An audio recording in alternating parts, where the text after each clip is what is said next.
सोचिए अगर भारत में क्रिप्टो करेंसी पर आरबीआई की सख्ती और बढ़ गई या फ्यूचर में इस पर बड़ा प्रतिबंध लग गया हो तो करोड़ों इन्वेस्टर्स का क्या होगा?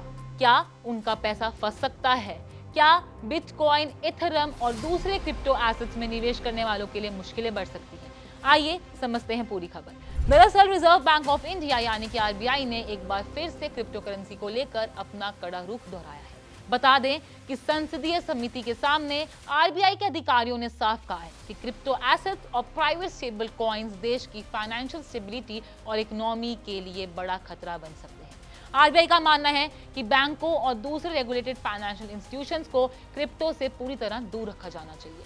आरबीआई के मुताबिक अगर क्रिप्टो को पारंपरिक फाइनेंशियल सिस्टम का हिस्सा बनने दिया गया तो इससे ऐसे स्पेक्युलेटिव प्रोडक्ट्स को वैलिडिटी भी मिल सकती है जिनका वास्तविक इकोनॉमिक वैल्यू ही नहीं है। इससे लोगों में सुरक्षा का गलत भरोसा पैदा भी हो सकता है और पूरे बैंकिंग सिस्टम पर जोखिम भी बढ़ सकता है। अब सवाल ये है, अगर भविष्य में सरकार आरबीआई की सलाह मानकर और सख्त कानून नियम लागू करती है तो इन्वेस्टर्स पर इसका असर क्या होगा?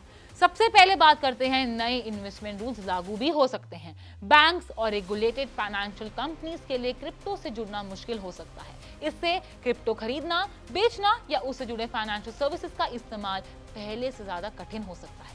हालांकि इसका मतलब ये नहीं है कि मौजूदा इन्वेस्टर्स का पैसा तुरंत खत्म हो जाएगा, लेकिन नए नियम उनके लिए चुनौतियां जरूर बढ़ा सकते हैं। आरबीआई के एक और बड़े दावे को भी चुनौती दी है।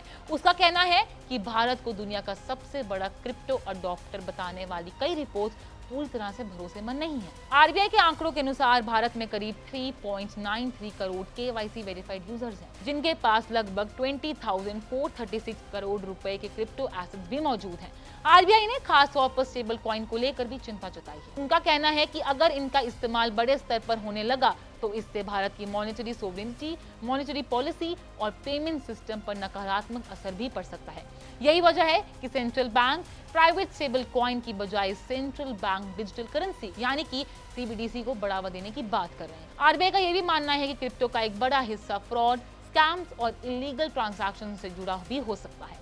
इसलिए पॉलिसी मेकर्स से कहा गया है कि स्पेक्युलेटिव क्रिप्टो एसेट्स और tokenized real world financial assets के बीच साफ अंतर किया जाए ताकि इनोवेशन भी जारी रहे और फाइनेंशियल सिस्टम भी सुरक्षित रहे। फिलहाल क्रिप्टो पर पूरी तरह बैन का कोई ऐलान नहीं हुआ है, लेकिन आरबीआई के ताजा बयान ये संकेत जरूर देते हैं कि आने वाले समय में क्रिप्टो रेगुलेशंस और भी ज्यादा सख्त हो सकते हैं। ऐसे में हर इन्वेस्टर्स के लिए जरूरी है कि किसी भी निवेश का फैसला करने से पहले जोखिम को अच्छी तरह समझें और सिर्फ अफवाहों के आधार पर कोई कदम ना उठाएं। अगर आपको ये जानकारी उपयोगी लगी हो तो हमारी वीडियो को लाइक जरूर करें और ऐसी ही हर फाइनेंशियल अपडेट्स के लिए पैसा लाइक को फॉलो जरूर करें।